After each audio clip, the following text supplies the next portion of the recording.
It's The World This Week. The World This Week in partnership with The Daily Beast. We're in the company of Vivian Walt, Paris correspondent for Time magazine. How are you? Not a bad week. Not a bad week.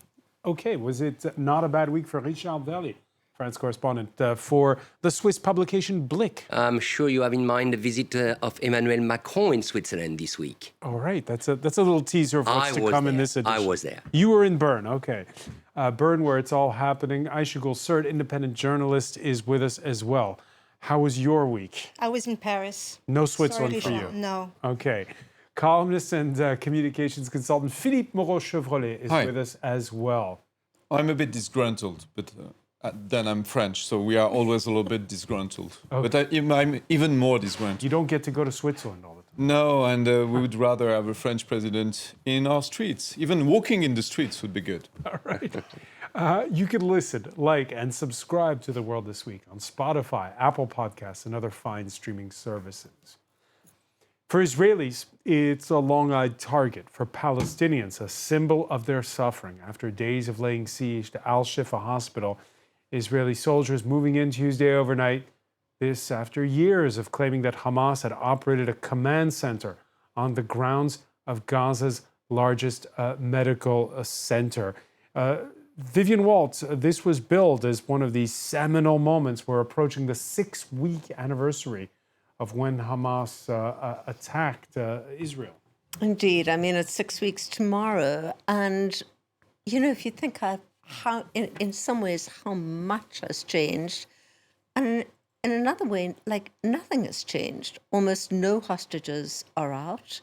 The Israelis are still facing the same kind of conundrum as they did when they first launched this war, which is that they cannot be seen to be kind of risking the lives of all the hostages, and yet it's extremely difficult to see where they go from here without risking the lives of many of those hostages. I think something has changed dramatically on the side of the Palestinians. I mean, every single day we are at, 12,000 people who have died. I mean, absolutely. Yeah. And you know, it's very interesting.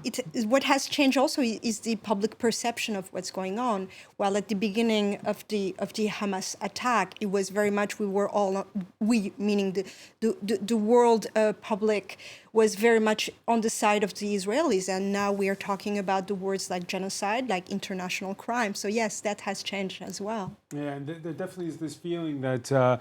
That Israel has to now work harder to get its story out. The military putting out a 6-minute video in English on Thursday. This less than 24 hours into that operation at Al-Shifa. Yehudit, may her soul rest in peace, was recovered by our forces. The 7th Brigade, which was scanning the area near to the Al-Shifa hospital, recovered her body in one of the homes during that search. Near her body was found the bodies of terrorists who were holding her. There was a clip showing where you see one of the Israeli spokespersons inside the hospital showing Kalashnikovs going to... and basically there's been skepticism over what Israel's found. There hasn't been a gotcha moment yet, and people want in real time for there to be results.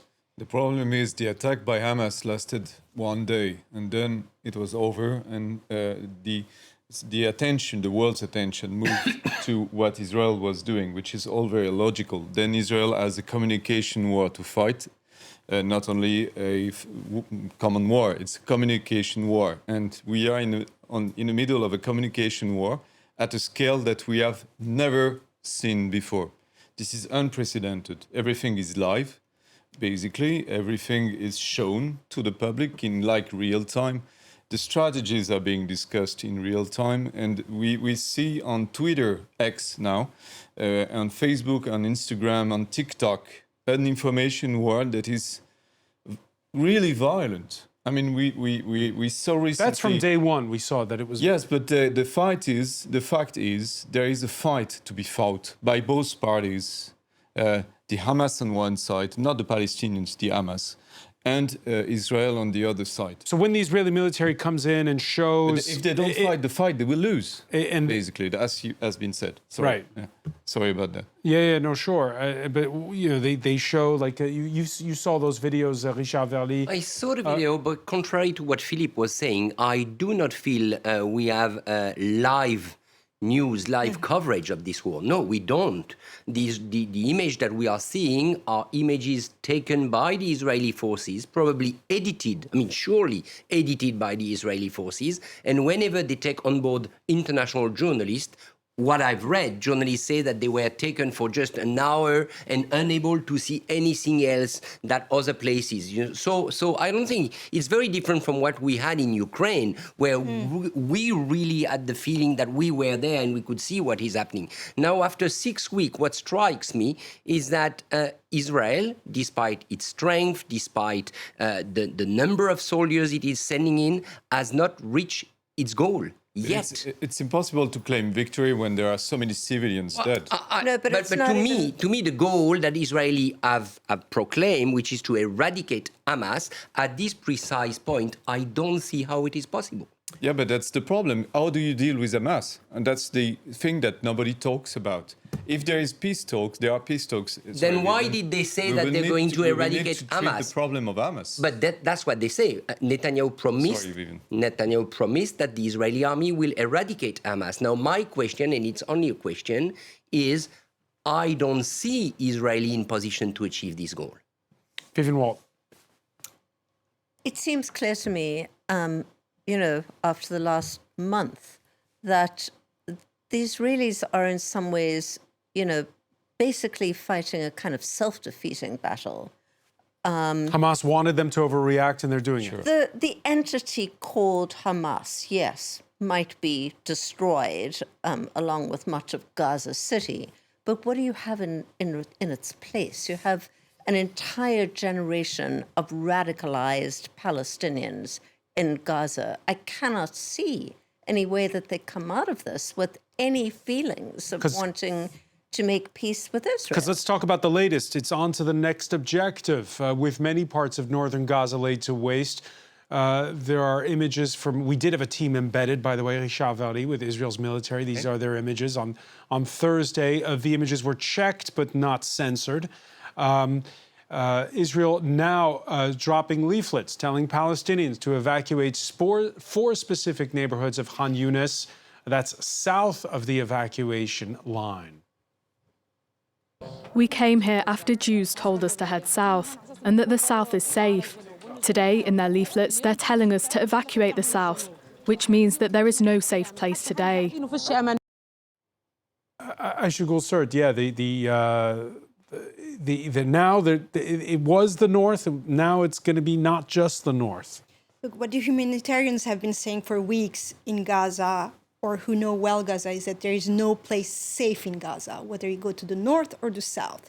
What has been going on now for 6 weeks is actually, you put the word that you want to put, but there is zero humanizing aspect to it. I completely agree with Richard Verly in the sense of it really reminds me of Iraq in 2003, with the embedded journalists, which means that international journalists were not allowed to go in. I remember very well because I was in Turkey at the time. And the ones who could go usually were the ones who were embedded with the Americans, which means that you're allowed to see only one side of it. And plus, I must say that no matter how much pressure there is on Palestinian journalists who are in Gaza, the work that they have been doing in the past weeks is extremely courageous. And because even if they're under shelling and they're losing members of their families and whole neighborhoods, they continue to do their jobs. While we in the West are saying, we keep trying to say, yes, but there's this side who is wrong, but there's also that side who might be. We try to do a balancing act at a war that is completely unbalanced. Should we take side? Should we take side? I'm not talking about the West. I don't think the West exists. I think the situation is much more complicated. Which we're about to discuss in a minute. India is actually supporting Israel. I think I didn't make it clear. Sorry, I didn't mean we should take a side. What I'm trying to say is that it's as if when we talk about what's going on, what has been going on, it's as if we owe ourselves to keep bringing, yes, Hamas is a terrorist organization. But, also there are Palestinians who are dying. You see what I mean? You can be equivocating. non-partisan, but it's as if we are apologizing for basically, we have been apologizing as journalists for trying to show what has been going on the field. I mean, I listen to France Inter, which is the #1 radio in France. And, I mean, we are talking about, can humor go too far? Things like this while people are losing their lives. We're intellectualizing something where the humanism at its worst. That's what I mean. That's because the situation is authentically complex. It's always complex, Philippe. Yes, but the word you can say that the complex Palestinians are the Hamas. That's not true. That's basically not true. Palestinians are not. I mean, you have a warmongers, president. You were talking about a goats French that kill president. babies. We're talking about when we opened up. You said, that's what I understood. You alluded to the fact that he should have been at the anti-Semitism. Yes, because that's what I mean. One side we are talking about the small things. He said two things. He said peace in Gaza should be the priority and the bombings must stop. He said that. So I think it was legitimate for him to walk in the streets to say that on the other side, we shouldn't blame anyone for the situation. Emmanuel Macron, who did not attend That's a balanced position. His position well, is not we're going to talk about balanced. Emmanuel Macron in a minute, who did not attend last week's march against anti-Semitism here in Paris. Just a final word about what's going on the ground. The last 24 hours, Israel has netted the bodies of 2 hostages, a 65-year-old woman and a 19-year-old female soldier. A reminder, there's still more than 200 believed to be held. The Daily Beast reporting that 9-year-old Emily Hand is marking her 9th birthday in captivity this Friday. The Irish Israeli described as a Beyoncé fan, abducted during a sleepover at a friend's house in a kibbutz on October the 7th. And it brings me back to what Aisha Ghul was saying. We as journalists try to tell personal tales, and there is a very personal tale for you, Vivian Walt. And we do worry about equivocation and being able to tell personal tales on the Palestinian side. Absolutely horrendous personal tales have come from the side of Israel, because that is the side in which we've had most access. I have to say, I mean, I was in Baghdad in 2003 during the fall of Saddam, and the kind of access we had there was way more. Yeah, but in than how long? journalists have. How long? We're talking about 6 weeks. You're not talking about the first 6 weeks of the Iraq War in 2003. Yes, I am. I'm talking about the fact, the idea of having journalists who are embedded with the American or Israeli army. That's what I'm talking about. Okay, so that's a whole other discussion. Well, that there were was the one I meant. tremendous advantages sometimes to being embedded because you had a front row seat, of course, in the military.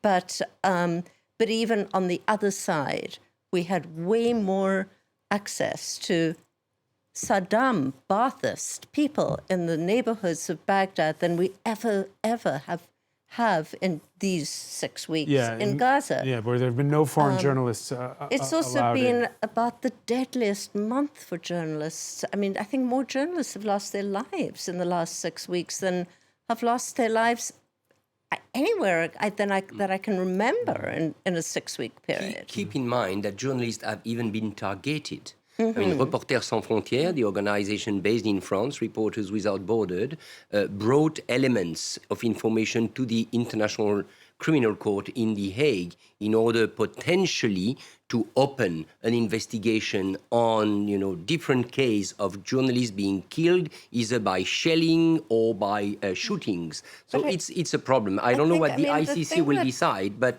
still. The thing that Richard said before about, Israel just not seeming to be moving towards its strategic objective, whatever that might be.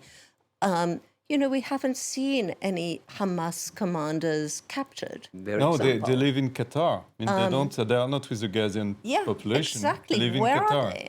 They're not there, obviously. No, the military commanders The problem is, probably I think there. we should move from a logic which is a war logic to a logic of justice. I think that's the good solution. But we must keep in mind, the question of the justice after October 7th, which was the bigger massacre of Jewish civilians since 1945. Yeah, but If that you was don't not my take that that was not into my account- point at all. Yeah, we need to be balanced. No, but my The point was problem only is we are never balanced in what we say. I- Either we defend one side or the other side, No. but there is never a complete vision No, of the problem. Oh, sorry, I disagree. I was just saying that after not 6 pointing weeks, you. after 6 weeks, it doesn't seem to me that Israel and the Israeli army is in position to achieve its goals. That's it. That was my only comment. It's giving credence to a lot of political theater that's taking place and a lot of divisions. We've been talking about it these past 6 weeks on this very show. And talk about competing narratives.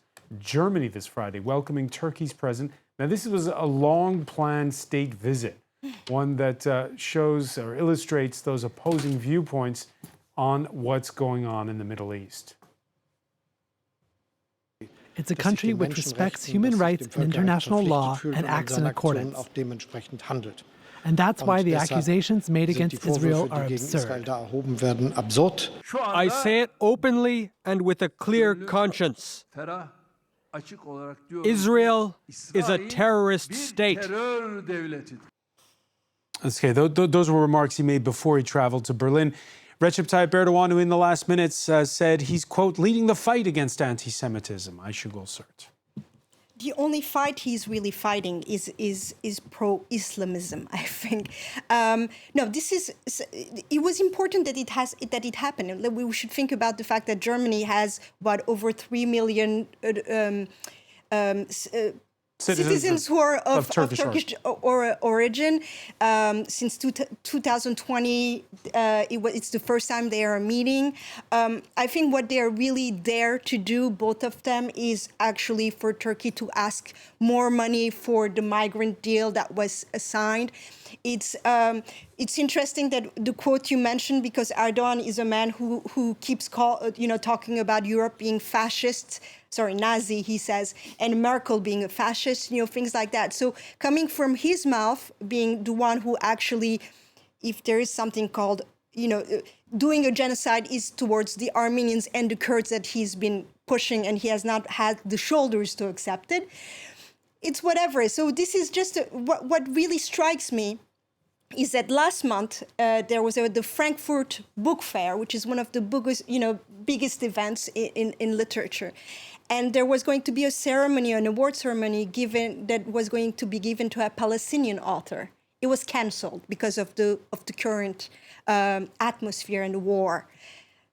There has been a lot of human rights activists who've been calling for this meeting between Erdogan and Schulz to be canceled, and it has not been done so, although we are in the same sphere.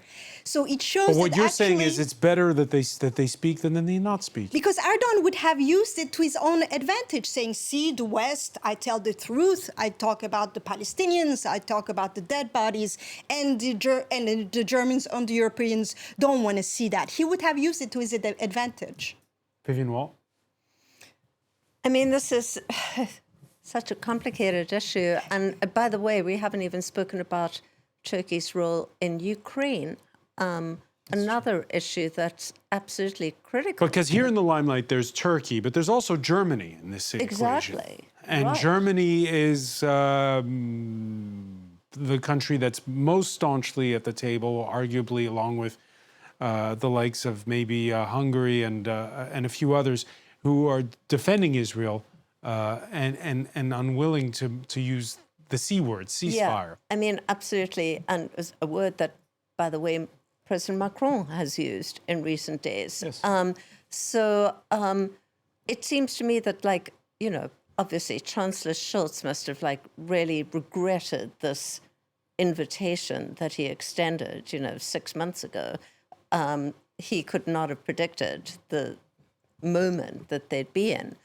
I mean, what was interesting to me was that they, despite all of that, they did manage to control this visit very tightly. I mean, there were no signs of it being a state visit. There was no joint appearances or the big press conference or the usual, pomp and ceremony that. Well, they have been speaking in the last minutes. They have in the last minute. Forgive me. So And on this point, you talked about positions that have sort of changed over 6 weeks. We're seeing that it's heating. We've talked about Gaza. It's also, by the way, heating up in the West Bank. 5 killed overnight in a refugee camp in the flashpoint city of Jenin. This Friday, we saw the funerals for 3 Hamas militants killed in a shootout at an Israeli army checkpoint near Hebron. 1 soldier killed. That was on Thursday when France's foreign ministry strongly denounced, put it out as a statement denouncing violence by Jewish settlers who've stepped up attacks aimed at kicking Palestinians off their lands since October the 7th. Violence which has the clear objective of forced displacement of the Palestinians and a policy of terror is something condemned, says the French foreign ministry. The increasingly strong statements out of Paris, well, not strong enough for university students in Switzerland. That's where France's president gave a speech this week as part of a state visit. A ceasefire in Gaza, Mr. Macron. A ceasefire in Gaza. We're counting on you. We can't do it alone. But it's clear. And later, the French president insisted that his position has been consistent from the start. We've never wavered. It may not please some people, or it may not please others, but that will be France's position. It has been from the start, and it will remain so. Richard Verly, has Emmanuel Macron's position never wavered? No, it has waived. I was there in Switzerland at both events. I mean, the 3 events that you showed, when he arrived in Bern, when he gave the press conference, and then in the University of Lausanne.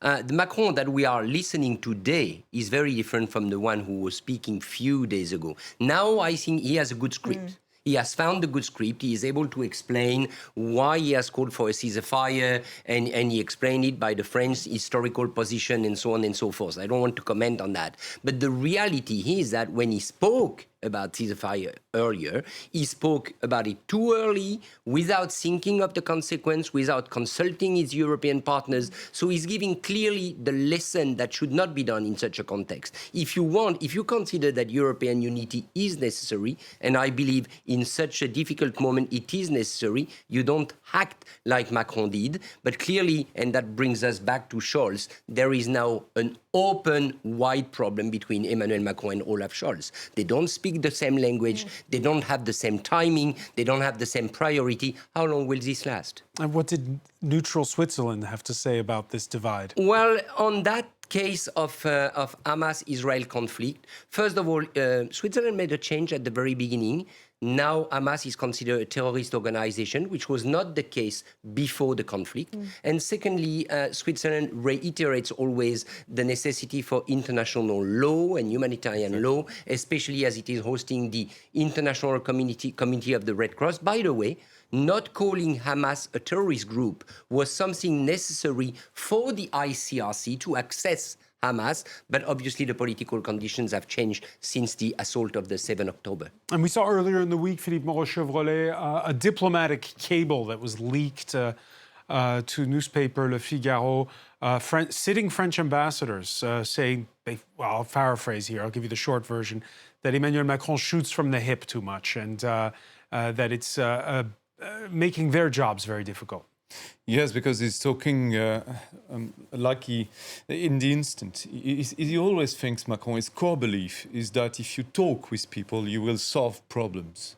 The problem is that each person he has a different take from him. He will change his speech radically from one person to the other. And in a crisis like this, we all focus our attention on what the heads of state are saying. So each one of his declarations will be taken over by the press, and he doesn't understand that it has consequences because he wants to please, he wants to be in the middle of things, and he thinks that when he speaks, the reality changes, which is not the case. And it provokes a lot of trouble for the diplomats, which are really, you have to understand that he has made it like a puzzle with the diplomatic corps. He has changed the rules of our diplomacy from the inside. He has displaced people, he has changed the whole curriculum.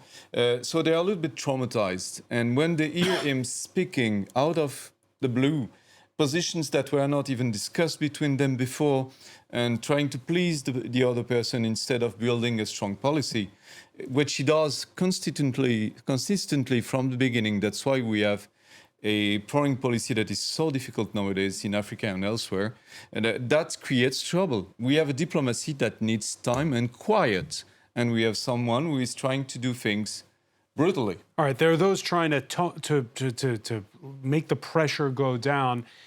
And then there are those throwing fuel on the fire. The European Union's executive arm has joined IBM, saying it's halting advertisement on Elon Musk's social media platform, X, formerly Twitter.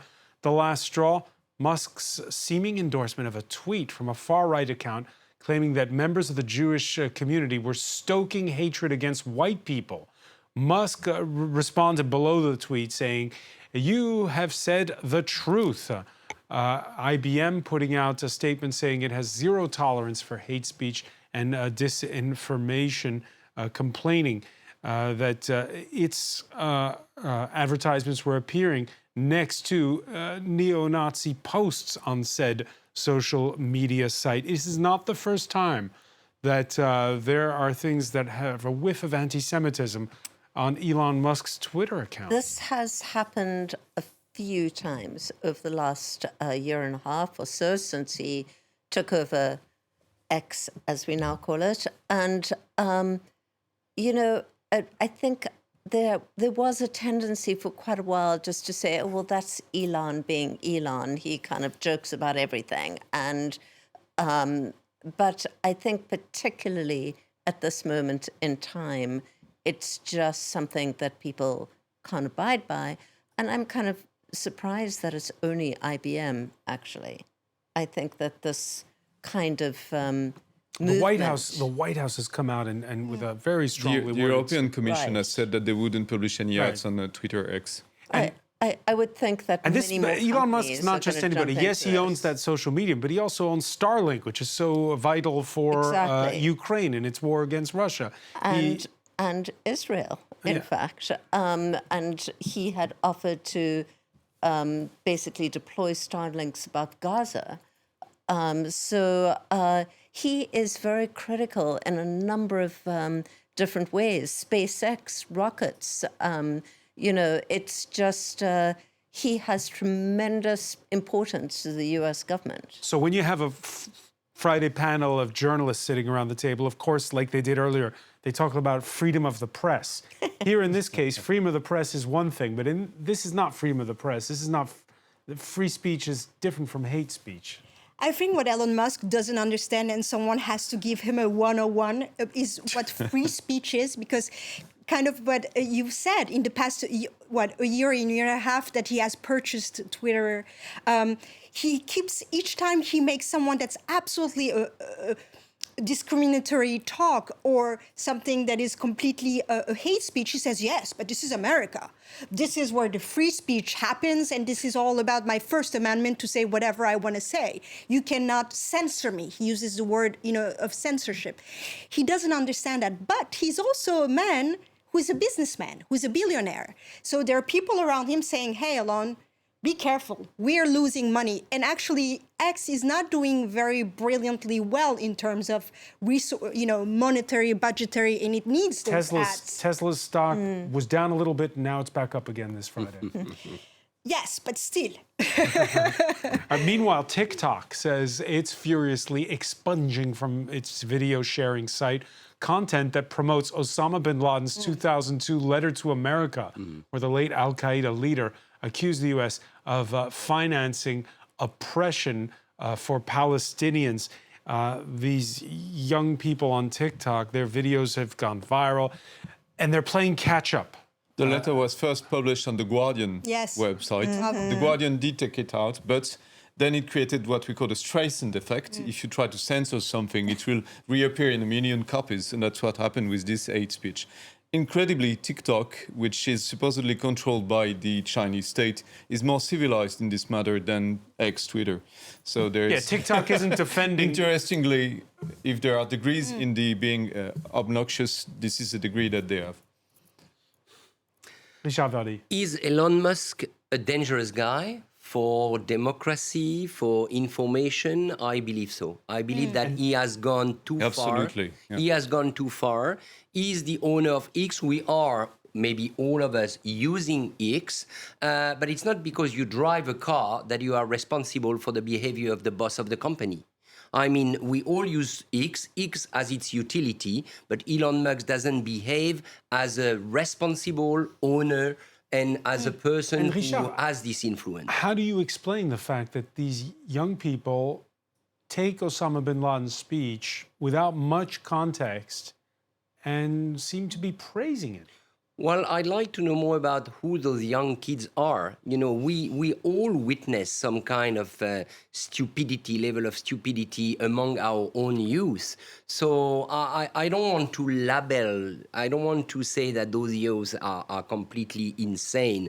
I think that the channel responsible, in this case TikTok, has the responsibility to cut it off. I mean, if you put, like now, if we decide here in France 24 to put on screen the letter of bin Laden, millions of young people, and maybe not all young, will look at it and will probably decide to transfer it, to take a snapshot and to transfer it to another mobile phone. So the responsibility doesn't lie with users only, especially if they are young. Also with publishers. Definitely with publishers. Definitely. And first of all, with publishers. What this world certainly needs is a healthy dose of de-escalation. So even if they didn't issue a joint statement, many found reason to at least exhale when Joe Biden sat down with Xi Jinping for 4 hours on the sidelines of the APEC summit in San Francisco, joint agreement on climate targets, reassurances on opening a hotline between the U.S. and China's military. All good. Of course, there was a press conference afterwards where reporters asked Biden if he stood by what he said in June, branding his Chinese counterpart a dictator. President, after today, would you still refer to President Xi as a dictator? This is a term that you used earlier this year. Well, look, he is. I mean, he's a dictator in the sense that he is a guy who runs a country that is a communist country that's based on a form of government totally different than ours. That sounds like a qualified dictator, Vivian Walter. Dictator's a dictator. It's a very big D word. And in fact, at the cameras turned around... But because it's communism. Yes, exactly, because it's not like us. But had the cameras turned around in the other direction, you would have seen Tony Blinken, Secretary of State, sort of there was a camera focusing on him, and he did flinch. I mean, you know, Biden... But is it a blunder? Is it a blunder on Biden's part? Yes, I would think so. I mean, much like President Macron. No, he I would vote from no. the hip. I would vote no on that. You would vote no? I don't you think it's a that's blind. No, deliberate? I think he was perfectly right to say so. That is the plain truth. Oh, Xi absolutely. Jinping is a dictator. I think I will be in the middle of you guys. I'm Macron. We are French. We are always in the middle of things these days. It's a blunder, but I think it will have no consequences whatsoever. Well, the thing is, it depends why you were, the reason why this whole, handshake and talk happened was in a way to smooth the corners. So it doesn't really serve the purpose of smoothing the corners between China and the US when you have one of the guys called the other one a dictator. In a way, it doesn't go with it. That's why Blinken, which was wonderful. I hope someone makes a GIF out of this, of where he looks and he says, oh no, he did not just say that. I loved these couple of days, the titles that the press have been given about this reunion between Biden and Xi Jinping. Like The Economist said, Joe Biden and Xi Jinping rediscovered the joy of talking. Good. And CNN says, takeaways from the Biden-Xi Jinping summit where low expectations were met. So it's all about, saying we are not rivals, but we don't like each other. Or we're desperate for a good news story, maybe. And also China needs it for its economy, and there are elections coming in the U.S. So we need to show that, there are talks happening. Well, all right. And let's not forget, I mean, Xi is going to be in power a lot longer than President Biden, even if he does win re-election. Life is full of surprises. Next year. Yeah, you never know. You never know. Everybody's been talking about season 6 of The Crown. Well, in real life, across the channel, there was a dramatic event with a big reveal. Well, good morning, everyone. Welcome, especially a warm welcome to those for whom it's their first cabinet, and also welcome to those for whom it may not be their first time. Lovely to have you all here. Not the first time indeed. David Cameron becoming the first former UK Prime Minister in decades to return to government. Well, I know it's not usual for a Prime Minister to come back in this way, but I believe in public service. The Prime Minister asked me to do this job, and it's a time where we have some daunting challenges as a country. Isn't that the same David Cameron who was on the job when he decided to have some kind of a Brexit referendum? Well, this is a rehabilitation that he probably never expected. But, we all know how things have turned out after Brexit in the UK. And now Sunak is desperate to give some sign of credibility. So he goes to Cameron. Now, is it a good choice? I doubt it. I don't know Cameron's popularity rate in the UK, but I don't think it's very high. Vivian Walt? I don't think it's so bad. Okay. I mean, clearly David Cameron is trying to rewrite, the first line of his obituary, but I'm not sure he's going to do that. He will always be known as the guy that decided to have a Brexit referendum thinking that he'd win it, and he lost. And so the country's history is rewritten. But nonetheless, what did you think of that line, "I believe in public service," that you just heard? Haven't we heard that before? It sounds like That's such like a Elon Musk saying, "I believe in old free speech." cliche. Yeah. But the thing is that Cameron is also involved. There's an investigation going on right now in terms of Oh, sorry. Go on. I read your mind, François Picard. But there's an investigation that's still ongoing in terms of a scandal and lobbying that he was not, how much did he know? How much did he let it be? There's that. What I love about politics is also this, is the fact that you can rise from your ashes. Like there's a magic, really a hat, and there's a politician whom you thought was completely old story who comes back and who says, I'm here to serve the greater good and to be in public service. But how long will he really last?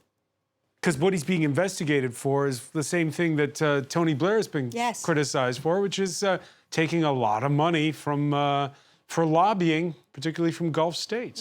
Yes, exactly. We have a series of politicians that are concerned with those things. François Fillon in France, Gerhard Schröder in Germany. So coming back to politics after being out of it. That's the problem, because you're out of politics, then the doors of money open. If they were not open previously, they open even more, and then you can pick up cherry pick basically what you want from companies that are always interested in having a former prime minister on their board. But then you compromise yourself with these people and you serve private interest. That's why he insists so much on public service. That's what we call élément de langage in French, that talking points. Like as if it were a volunteering act, although he's paid I'm for benevolent. it. I will rise to power to myself for serve. this That's Richard III. Yeah. All right, Richard III did first refuse. By the way, first trip abroad, not to the Middle East, to Ukraine. A reminder that David Cameron was in power a decade ago when it all kicked off. He met with Volodymyr Zelensky in the capital. He went to Odessa, and ahead of what could be a long winter. That's actually an interesting choice, Vivian Walt. Bravo, I say. At least one major Western figure, returned figure, is in Kyiv. And, President Zelensky was fairly blunt, and it was painful almost to look at him. And he said, the distraction, the fact that the attention is turned away from us does not help. In fact, they're in terrible trouble.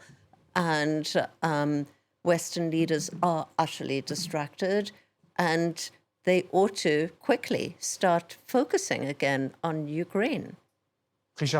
True, and it's even more true because when you listen some European leaders saying that there is a kind of fatigue about the Ukrainian war and now Europe being on two fronts, the Middle East and Ukraine, that's a blatant lie. There are no two fronts. European Union is in no position to achieve whatsoever in the Middle East. It will be there, it will serve humanitarian aid, assistance, but nobody expects the EU to broker any deal in the Middle East.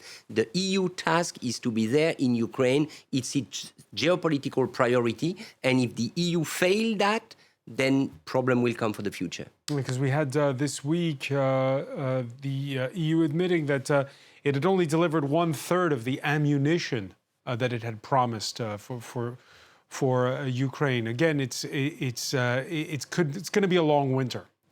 It's going to be a long winter. On the communication front, what we see, what is preoccupying for me at least, is that Russia is winning the communication war with the help of this, Israeli front that is opening, because they are setting the words of the conflict through their influence, through the social networks.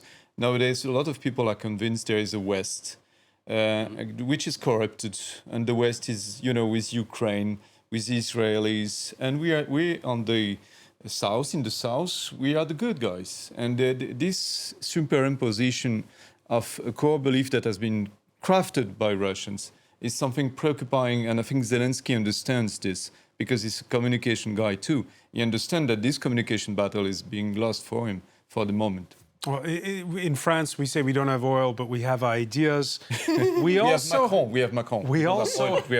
We also have a secret weapon for our soft power. I'm not sure how effective it is. Beaujolais Nouveau hitting the palate the world over. This is Japan. It's still big in Japan. The fruity flavored French wine, which is by law opened the third Thursday in November, made from the same year's harvest, also sampled here in the country where it was made.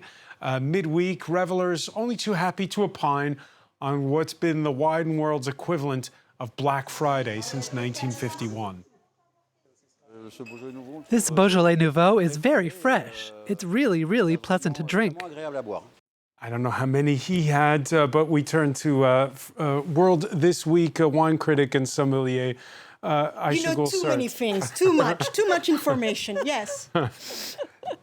Beaujolais Nouveau, it is marketing genius, but is it wine? I must say, for journalistic investigation, purposes, and since yesterday was the third Thursday of November, I had to try it, of course. Like Cameron, I sacrificed myself for the public good.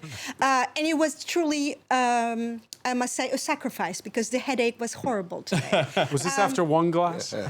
And I turned 2 bottles. But I must say, that I say kudos to only the French can do this in terms of making a marketing art out of a wine that's really not that marketable, but like you said, huge in other countries, like in Japan. I mean, they wait for this wine for a long time. That's because the brand is good. It's a French brand. It's always chic from outside of France. So you're French bashing all the time, but here you go. Yeah, no. The wine is this wine is made of a wine yeast that is, famous for its speed. It goes very. This yeast has been selected to be quick. We want the wine to be very quickly up to be a wine, and that produces a very bad wine with artificial flavors. Exactly, it like feels like it's made in the lab. Vivian. It could be American, François. It could be American. It could be American. America has some great wine in California and Napa Valley. No, it could be American in the way that it's industrialized. We haven't even discussed yet Swiss wine, but well, we don't have Beaujolais Nouveau in Switzerland, though we have very good wine. As far as I'm concerned, if it is selling well, be it. That's the Swiss wine for you. That's the Swiss wine for you. I mean, the wine industry obviously is like having a hard time. There's climate change. There's great wine being made now in of all places, England. And so whatever they can do to keep Beaujolais Nouveau still a marketable product, all power to them. All right, and an excuse for drinking on a Thursday. Vivian Walt, I want to thank you so much for joining us. I want to thank Philippe Moreau-Chevrolet, Aïcha Goulsert, Richard Verly. Thank you for being with us here in The World This Week. The World This Week to be consumed with moderation.